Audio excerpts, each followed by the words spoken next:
We are looking at how to pronounce the name of this smooth pinkish brown nut with an edible kernel, similar to a walnut. We're going to be looking at how to pronounce it in British English as well as in American English because the two pronunciations differ significantly.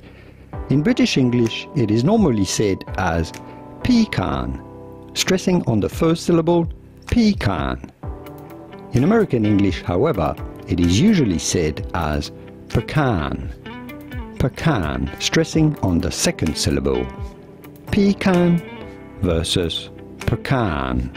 Here are more videos on how to pronounce British English versus American English words, as well as many food products and many food recipes and dishes names that you may want to hear and nail the pronunciation of. See you there.